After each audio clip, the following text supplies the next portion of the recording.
Aujourd'hui, j'ai décidé l'évangile ambulant. J'étais noir de péché, mais son sang m'a lavé. Mais plus sérieusement, j'aimerais me tourner en prière pour commencer la prédication.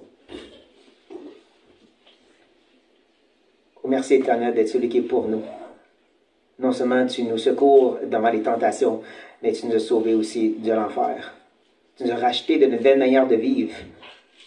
Tu nous laver dans le sang de ton Fils, nous de misérables créatures, obstinés, stupides que nous sommes. Tu nous sauver, Seigneur. Tu nous faire de nous tes enfants même, adoptés. Tu as mis ton esprit en nous, Dieu Tout-Puissant.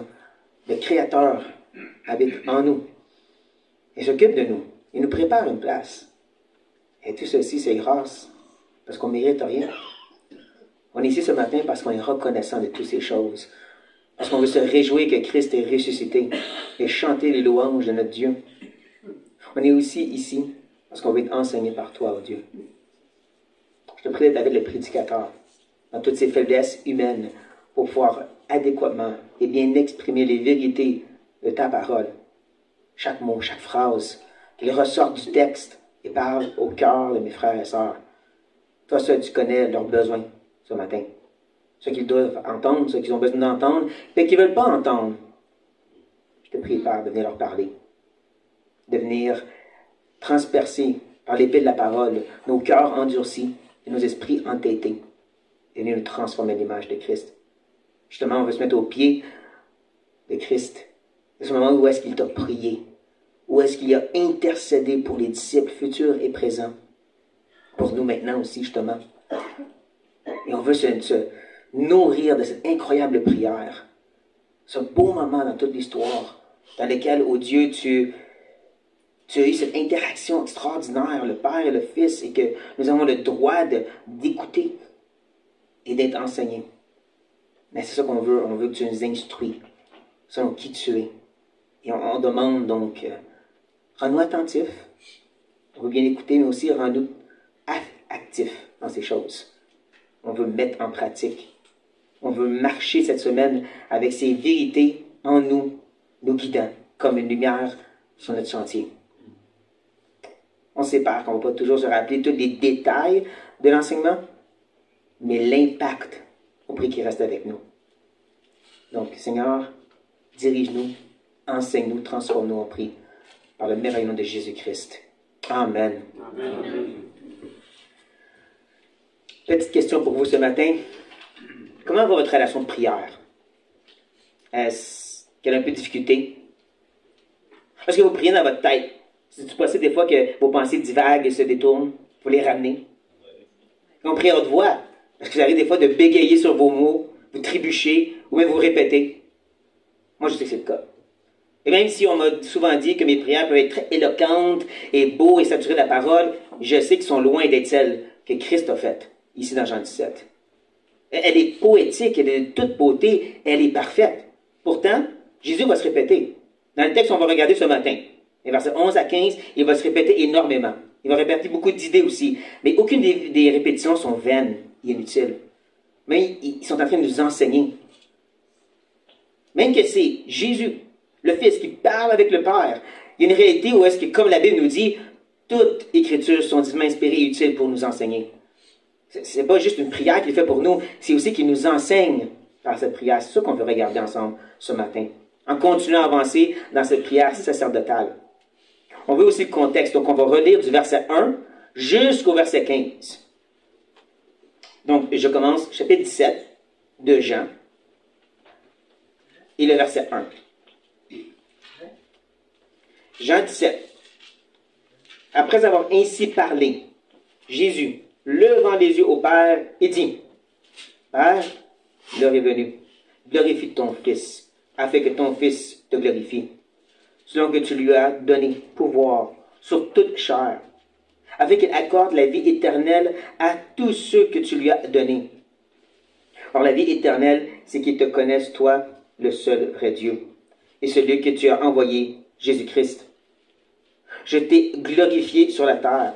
J'ai achevé l'œuvre que tu m'as donnée à faire. Et maintenant, toi, Père, glorifie-moi auprès de toi-même, de la gloire que j'avais auprès de toi avant que le monde fût.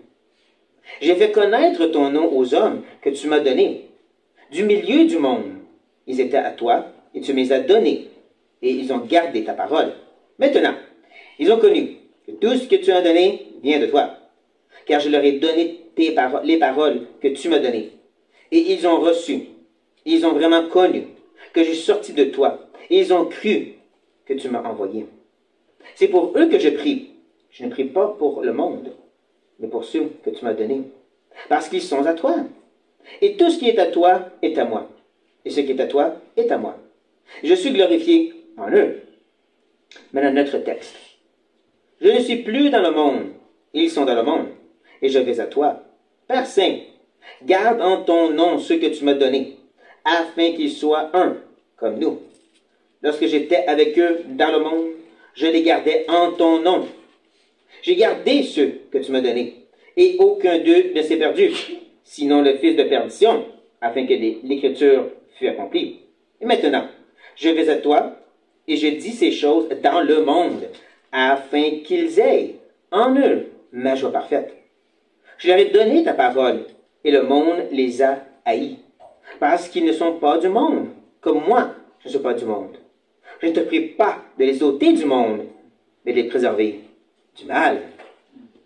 Voilà notre texte de ce matin, comme j'ai dit.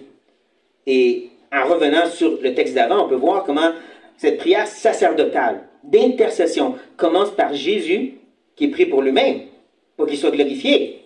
Parce que la meilleure chose que Dieu peut faire, c'est chercher à se glorifier. C'est le plus grand bien.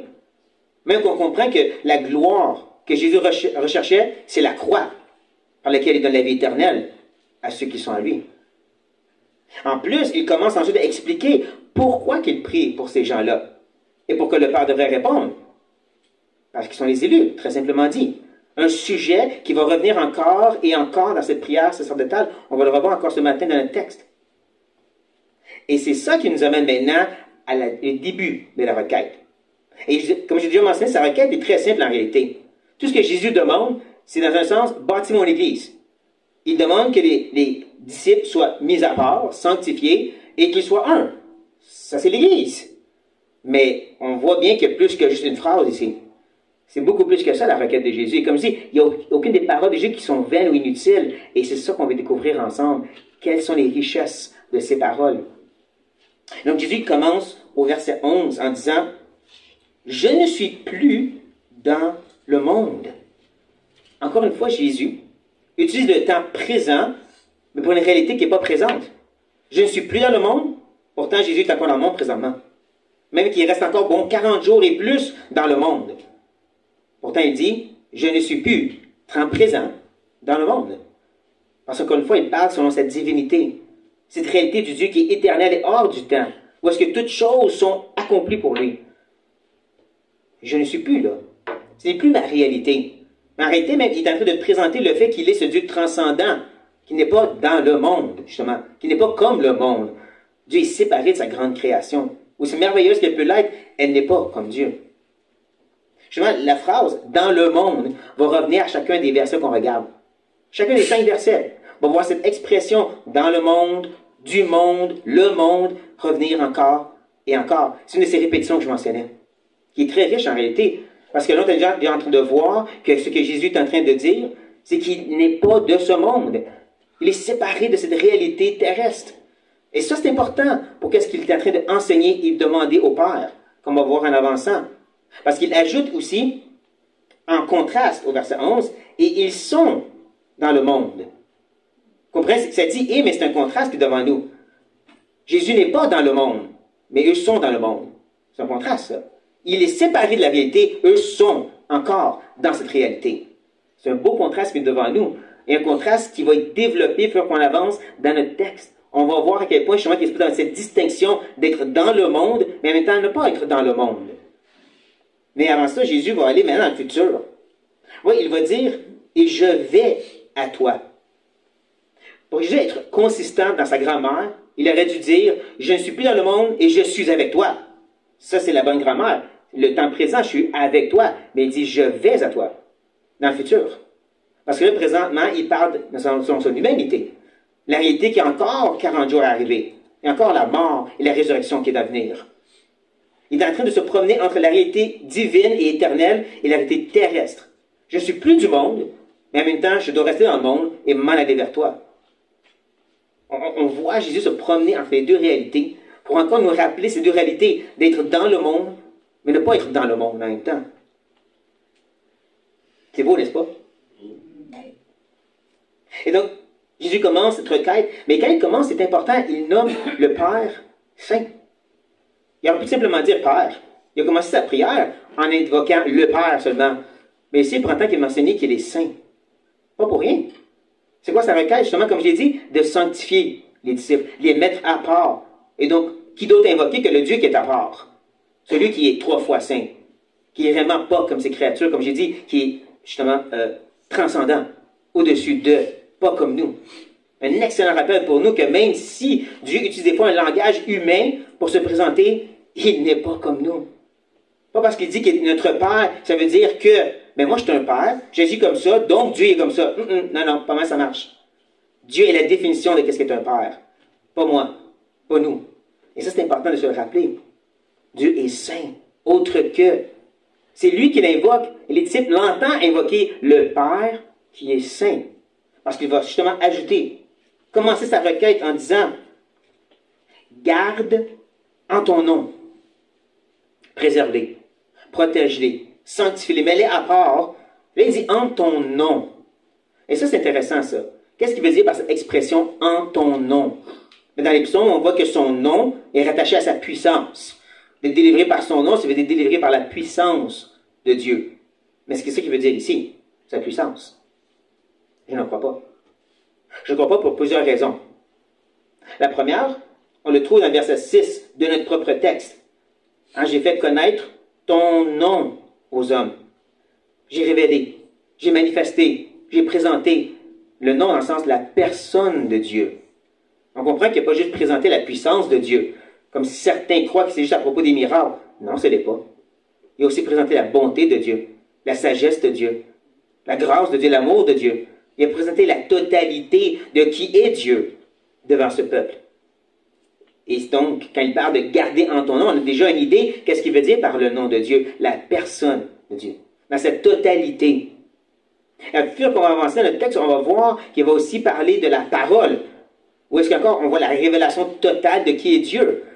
C'est bon de se rappeler, la Bible, c'est pas un manuel d'instruction sur comment vivre la vie chrétienne. Non, c'est la révélation de la personne de Dieu. Son interaction avec les humains, ce qu'il demande de nous, mais c'est la révélation de Dieu, qui il est, dans sa totalité. Et donc, encore, quand il parle d'être en ton nom, de les garder, je le vois comme préserver dans la réalité de qui tu es. Dans cette révélation de ta personne. Mais ceci nous rappelle que la sanctification, c'est pas juste d'être moral. Parce qu'il y a plein de gens qui sont moraux autour de nous. Des croyants, comme des non-croyants aussi, sont bien moraux. Certains sont même plus moraux que certains chrétiens. C'est pas de la moralité. C'est vraiment de ressembler à Christ. De découvrir davantage qui est ce Dieu et de faire conséquence de ceci. Ça n'inclut les commandements. Les commandements sont une expression de qui il est. Ça inclut aussi les péchés qui est contre Dieu et donc loin de vie. Mais c'est plus que ça. Si vous avez lu le Nouveau Testament, vous savez que Dieu donne très peu de règles sur la vie de tous les jours. Il donne des commandements de base, mais il y a beaucoup de « c'est toi, guidé par l'Esprit ». Mais c'est ça, plus que tu découvres qui est ce Dieu dans son intégrité, dans sa totalité, et plus tes réflexions, tes désirs et ta vie va changer.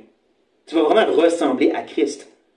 Donc, quand il parle de garder en ton nom, de cette sanctification, on est en train de réaliser qu'il parle vraiment de découvrir qui est Dieu et de vivre comme Dieu. Ou comme Pierre nous dirait, qu'on devient participant de la nature divine.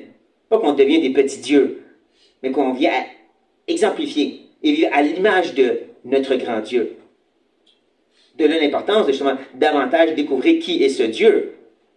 Mais garde-les en ton nom, il dit. Qui ça? Ceux que tu m'as donnés. Encore, on revient sur la réalité. Le Père a pris certains pour faire une épouse à Christ et ensuite les remettre entre les mains du Fils. Encore, il revient sur l'élection. Ça, c'est pas un théologien qui a un penchant pour l'élection et qui n'arrête pas d'argumenter. C'est Jésus, le Fils de Dieu. Et en plus de ça, il n'est pas en train d'argumenter, il est en train de prier le Père. On l'a vu encore et encore revenir sur ce sujet si important. Pourquoi je prie pour eux? Parce que c'est les élus. Je ne prie pas pour le monde, je prie pour les élus. Et tu devrais répondre parce que c'est tes enfants. Tu as fait une alliance éternelle pour eux, spécifiquement. Et c'est pour eux, donc, que je prie et que tu devrais les garder dans cette révélation de qui tu es. Seulement ceux qui ont été régénérés par l'Esprit vont pouvoir prendre la parole et voir Dieu, et pas juste un livre religieux. On le voit par les maintes et maintes religions qui ont pris la Bible et qui ont fait autre chose avec. Témoins de Jéhovah, Mormons. La différence, c'est que celui qui sont régénérés prennent cette parole et justement cherchent à marcher comme Dieu marche, comme Christ a marché parmi nous. C'est pour eux, justement, qu'il prie d'être gardés. Et ça, c'est un but. Ne manquez pas à la fin, afin qu'ils soient un comme nous. La sanctification n'est pas une fin en soi. Non, c'est l'unité qui représente Christ et le Père. Ça, c'est la fin en soi. Au bon mot grec, le telos, la conclusion, la fin qu'on recherche, c'est cette unité à la ressemblance du Père et du Fils. Paul parle de ceci dans 1 Corinthiens 12. Oui, il dit dans 1 Corinthiens 12, justement, que vous, les Corinthiens, nous aussi, on a été pris à notre conversion et baptisés, immergés dans le corps de Christ. Ou est-ce que maintenant, c'est plus à propos de tes œuvres et qui tu es, qu'est-ce que tu fais? C'est à propos du fait que tu fais partie du collectif. Ce corps qui représente Christ au monde.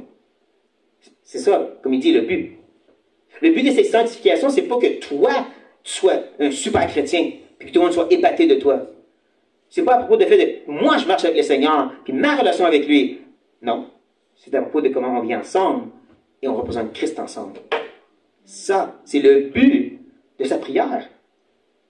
Ceci devrait nous travailler, nous faire réfléchir, justement. Parce que souvent, on tombe dans le piège que la sanctification, c'est moi avec Dieu. Ben non, parce que Jésus a demandé que ce ne soit pas nous avec Dieu, que ce soit nous ensemble. Le but, c'est qu'on soit un, comme le Père et le Fils sont un. Une grande importance qui est devant nous. Mais avant de continuer à prendre une gorgée.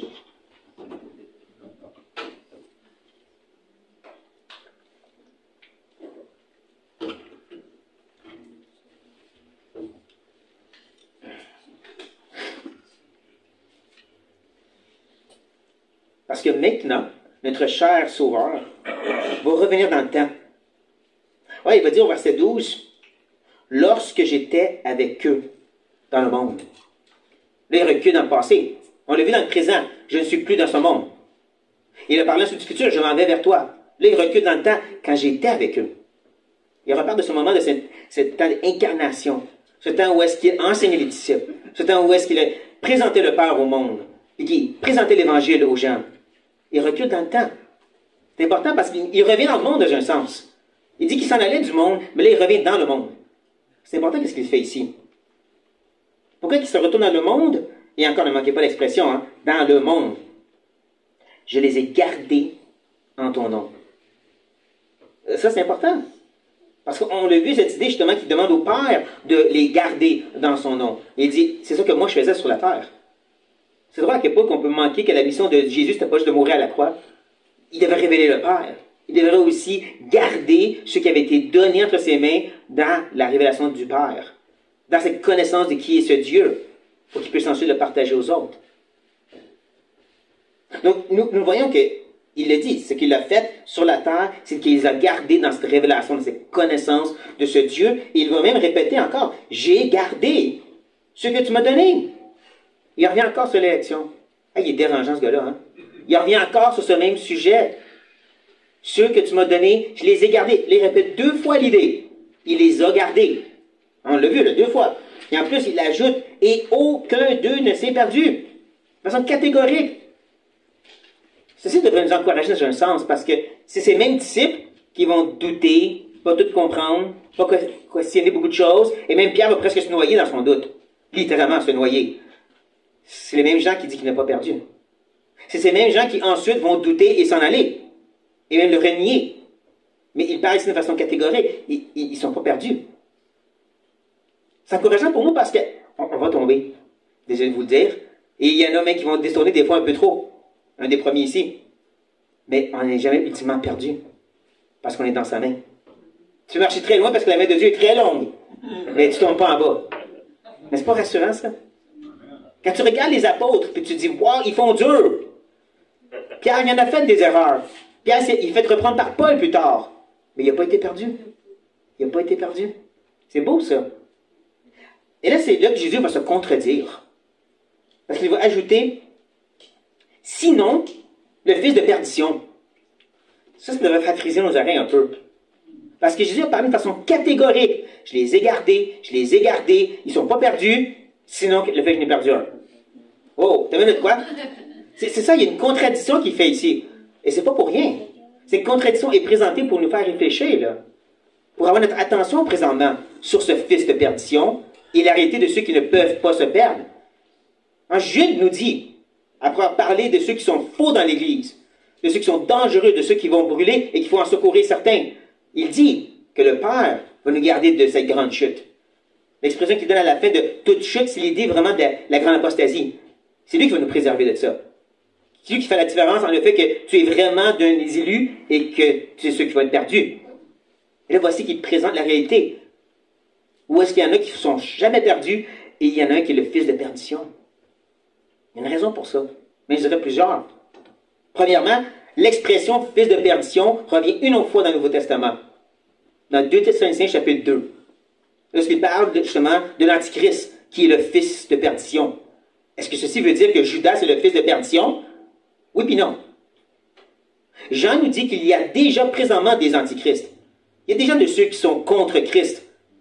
Mais aussi, il va en avoir un ultime à la fin. Ça, c'est pas Judas. Mais Judas représente justement la lignée, la réalité de ceux qui sont des fils et filles de perdition. Et ça, c'est un contexte des disciples très proches de Jésus. Pas pour rien que Jésus le mentionne ici présentement. Aux disciples qui peuvent l'entendre, et à nous aussi maintenant. Parce que c'est réalité. Il y en a de ceux qui ne sont jamais perdus, et de ceux qui sont, même parmi des disciples, entre guillemets, qui vont se perdre. Parce que c'est des fils de perdition. C'est des filles de perdition. Il a déjà justement partagé plusieurs enseignements sur ça lors de sa vie terrestre. Je donne juste un exemple, la parabole des 4 terres. La première terre, c'est clair qu'elle ne veut rien savoir de Jésus. Mais il y en a 3 qui semblent être réceptifs pour un temps. Qui semblent même avoir une conversion, on pourrait dire. Mais ultimement, c'est juste la dernière qui porte du fruit, qui persévère jusqu'à la fin. Les 2 autres sont étouffés, n'ont pas de racines, et ils meurent. Déjà, Jésus est en train de nous dire, il va y en avoir de ceux qui ressemblent à, mais ultimement ne sont pas mes disciples. On va encore plus dans Hébreux 6, si vous voulez bien tourner, s'il vous plaît. Regardez votre doigt ici. Et venez-moi dans le fameux texte de Hébreux, chapitre 6. Tam, tam, tam. Oui, parce que Hébreux 6 est épeurant pour certains et mal compris par plusieurs.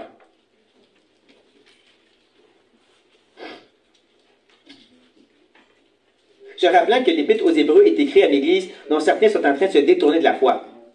Ils sont en train d'abandonner Christ pour retourner au temple et au judaïsme. Et ils sont à dire, non, ça ne marche pas comme ça. Et donc, dans ce contexte, il dit, verset 4, « Car il est impossible que ceux qui ont été une fois éclairés, qui ont goûté le don céleste, qui ont part au Saint-Esprit, qui ont goûté la bonne parole de Dieu et les puissances du siècle à venir, et qui sont tombés, soient encore renouvelés et amenés à la repentance, puisqu'ils crucifient pour leur part le Fils de Dieu et l'exposent à l'ignominie. » Ça semble comme une conversion, mais si vous lisez les catéchismes, ça ne semble pas aussi comme le fils de perdition, Judas. Je veux dire, il a goûté à la bonne parole, il a eu part au Saint-Esprit, mais il s'est aussi détourné pour ne pas se repentir, pour ultimement se prendre. Pour, justement, comme il dit à la fin, exposer le Fils à l'ignominie.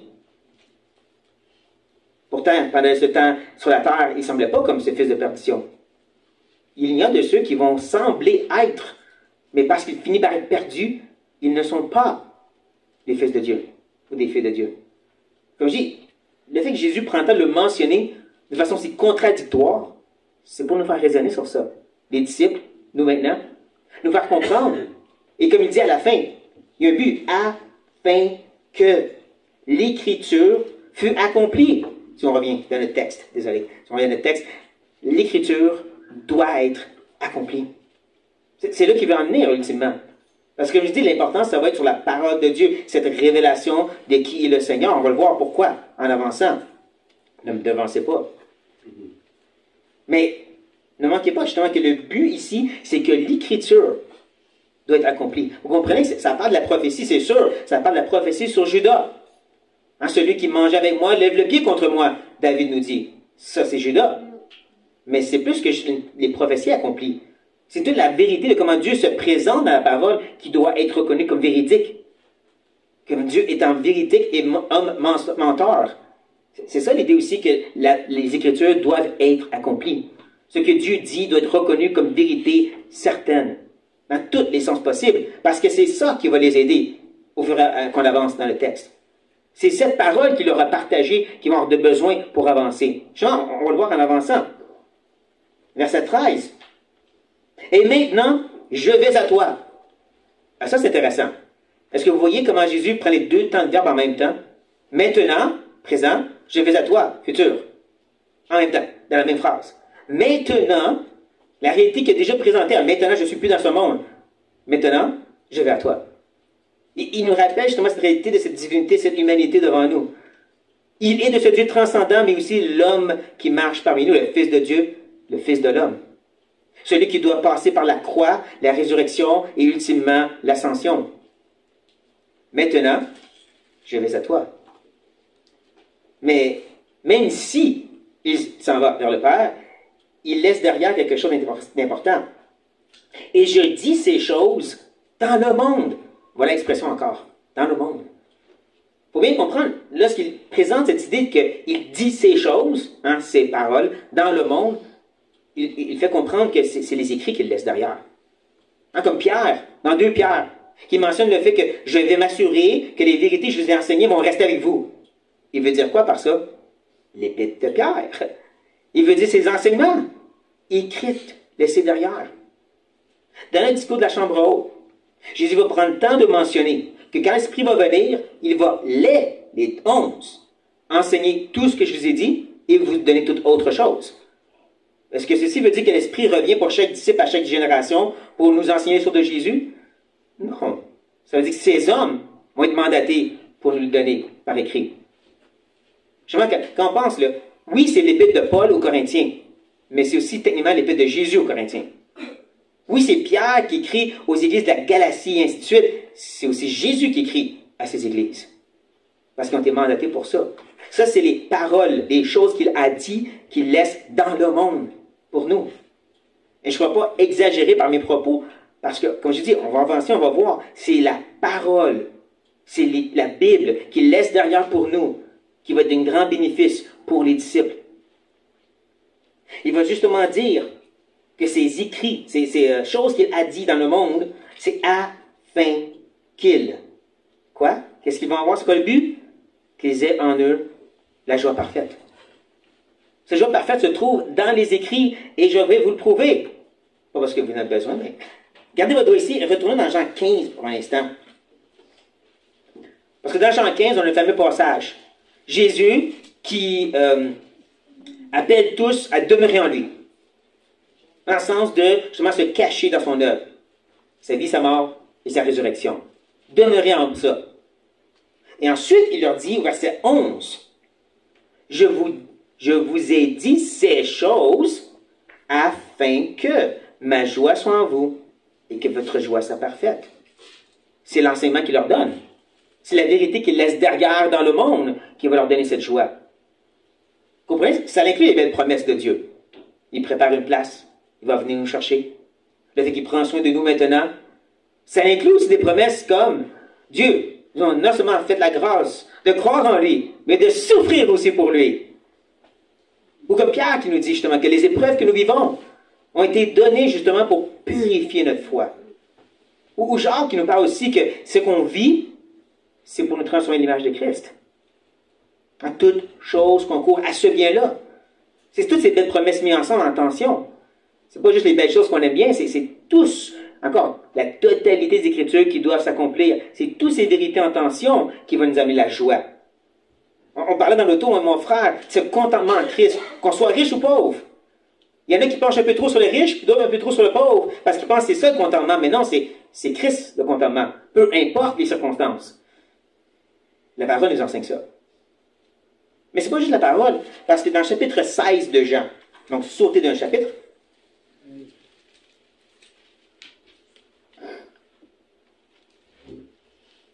le verset 24 va nous dire, « Jusqu'à présent, vous n'avez rien demandé en mon nom. » J'espère que vous comprenez qu'en son nom, ce n'est pas la formule magique. Hein?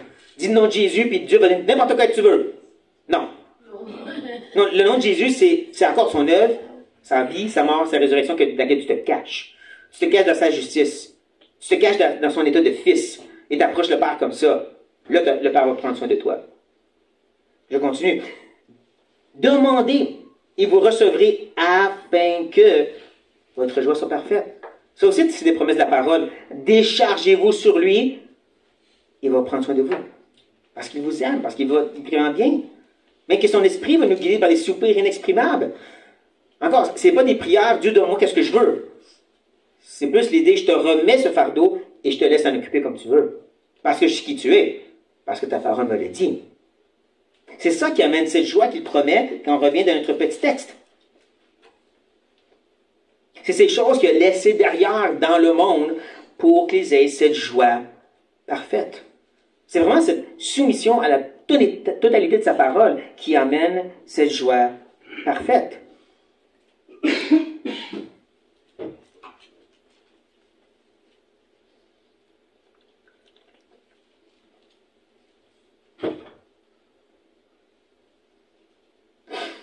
Et comme j'ai mentionné, il revient sur la parole encore une fois au verset 14. Je leur ai donné quoi? Ta parole. Encore et encore, on le voit de différentes façons. Il revient sur cette idée que c'est la parole. C'est pour ça que quand tantôt j'ai mentionné, j'ai dit ces choses dans le monde, il fait référence à la parole. Quand il parlait que l'écriture devrait s'accomplir, c'est pas juste des prophéties, mais c'est la totalité qui doit être écrite. On l'a encore ici. Je leur ai donné ta parole. Et le monde les a haïs. Un autre temps de verbe. Les a, dans le passé, donc un fait accompli, certain, haïs. Mais est-ce qu'on peut dire que présentement, le monde haït les disciples? En réalité, le monde ne sait même pas que les disciples existent. Quand ils vont venir pour prendre Jésus, ils vont se foutre, à bon québécois, des disciples, ils vont juste prendre Jésus. Ils vont laisser aller les disciples. C'est plus tard, quand Jésus n'est plus là, qu'ils vont vraiment haïr les disciples qui prêchent au nom de Christ. Mais au début, ils n'ont aucun cas pour eux. Pourtant, Jésus dit de façon certaine, le monde les a fait accomplir, haïs, parce qu'il ne le voit pas encore. Ça, c'est une réalité qu'on peut nous aussi comprendre ici, en Amérique du Nord, au Québec. Ou est-ce qu'on peut pas dire qu'il y a une grosse haine véhémente contre la foi chrétienne? Je suis désolé, il n'y a pas vraiment de persécution ici. On peut dire que oui, mais non.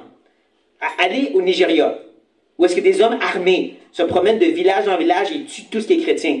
Si on a le mandat de dire, on veut exterminer les chrétiens de notre pays. Ça, c'est la haine.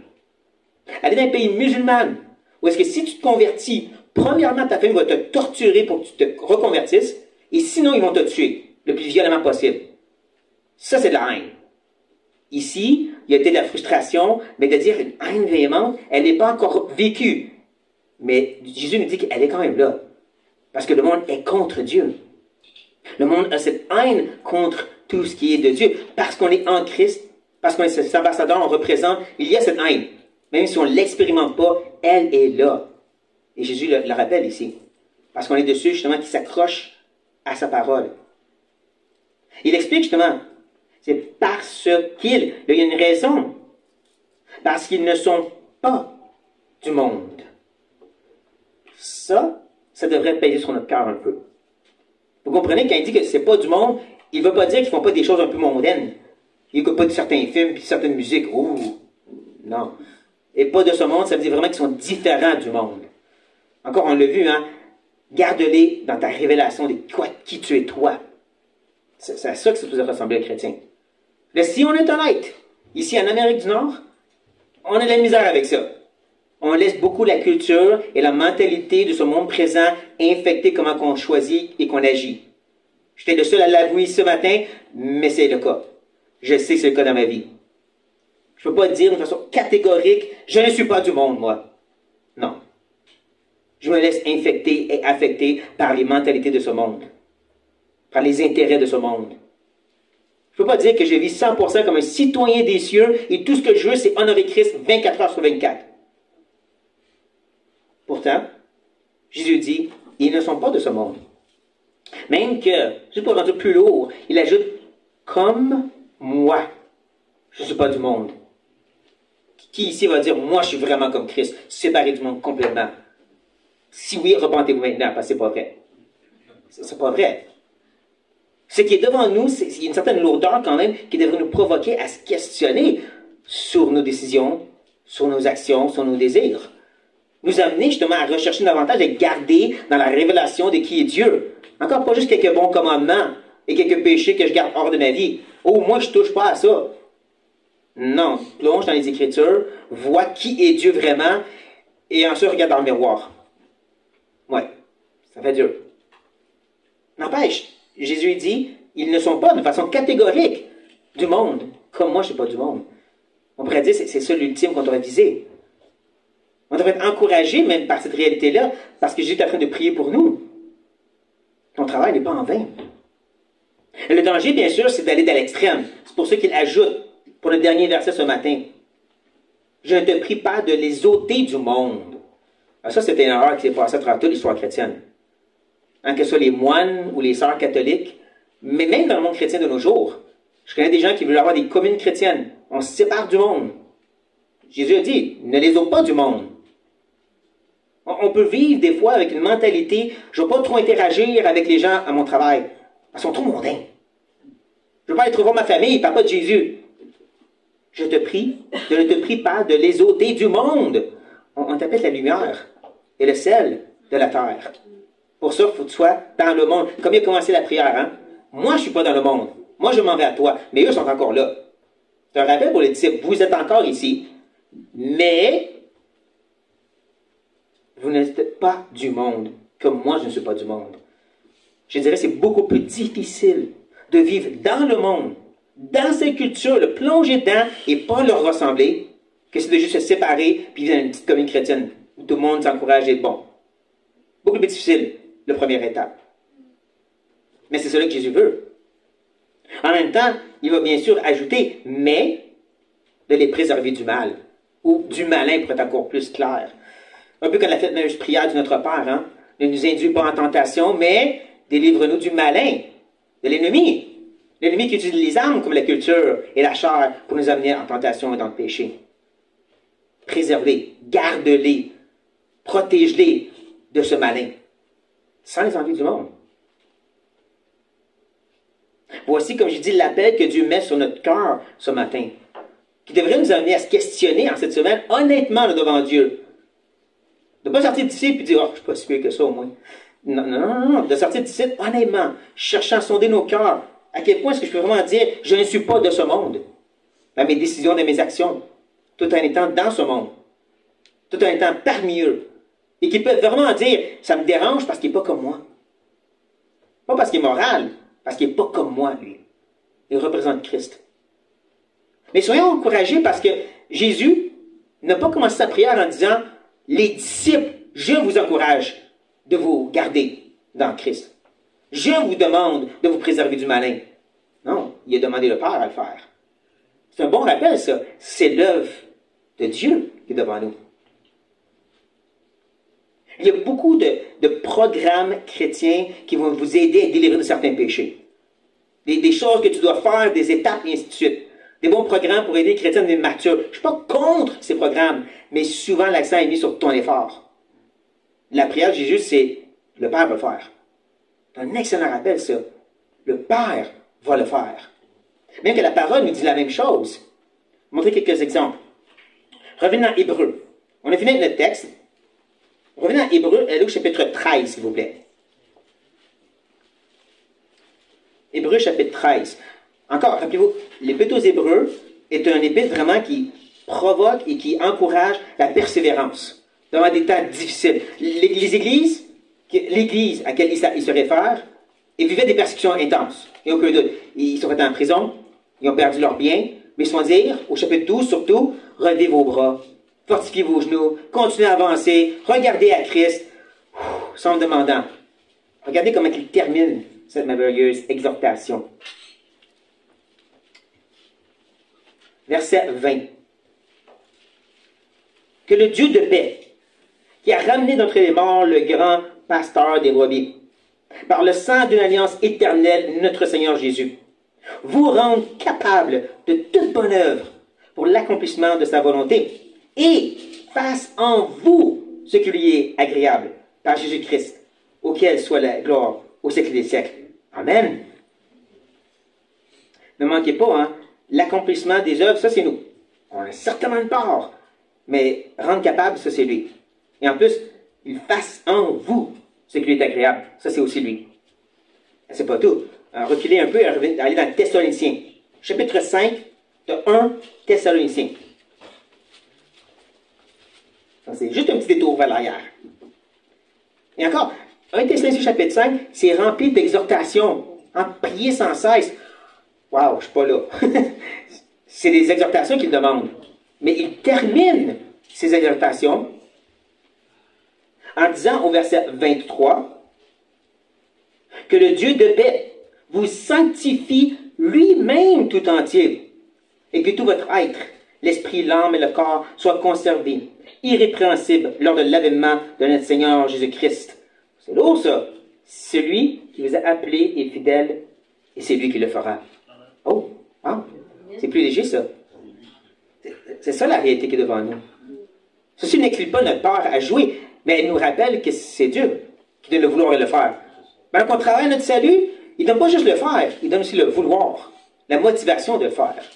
C'est tout encourageant, ça. Comment ça marche? Je ne sais pas. Je ne parle pas que vous le savez non plus. Mais c'est un peu comme ce merveilleux plan du salut, cette fameuse vérité de l'Évangile. J'étais mort. Vous étiez morts dans vos péchés, vos transgressions. Tous ceux qui sont nés en Adam sont des pécheurs sous le jugement d'Adam. Tous ont péché, sont privés de la gloire de Dieu. Mais Dieu, qui est riche en bonté, a pris le jugement et le mis sur son Fils.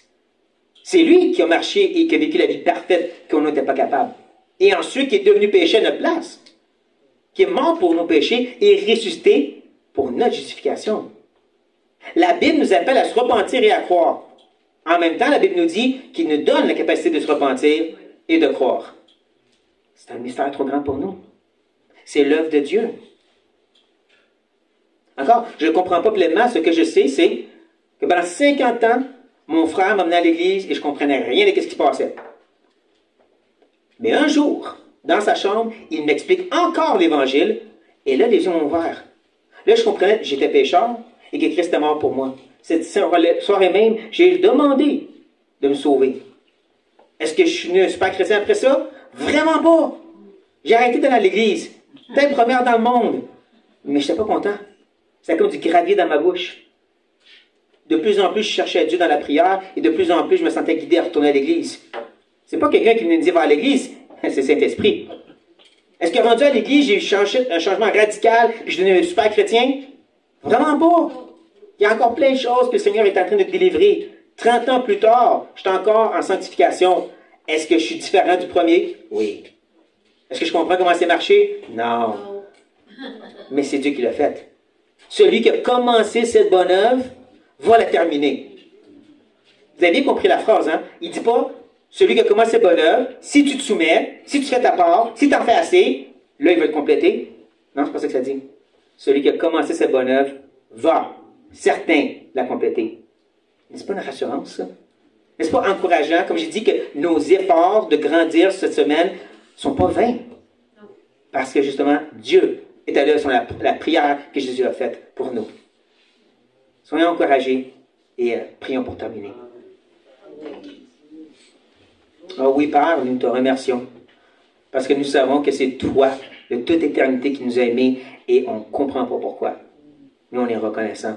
Reconnaissant que tu as commencé et tu termines cette œuvre.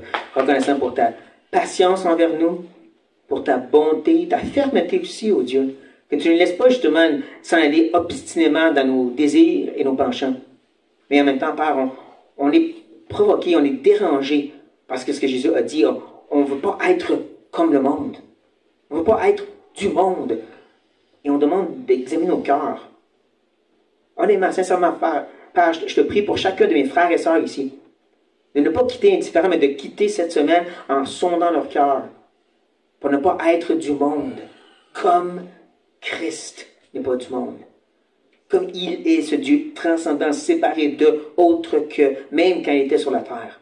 Il était différent, dérangeant. On te prie, Seigneur, d'examiner nos cœurs et de nous aider à vraiment ressembler à lui, de vraiment être des citoyens des cieux et que le monde peut voir, d'être cette odeur de vie pour les élus et de mort pour les fils de perdition, mais d'être une odeur très claire, indifférente. Pas une odeur qui est un peu de mélange du monde, mais vraiment qui vient du ciel seulement. Aide-nous, mon Dieu, purifie-nous et montre-nous qu'est-ce qui doit changer, on te demande. Au nom de Jésus-Christ. Amen. Amen.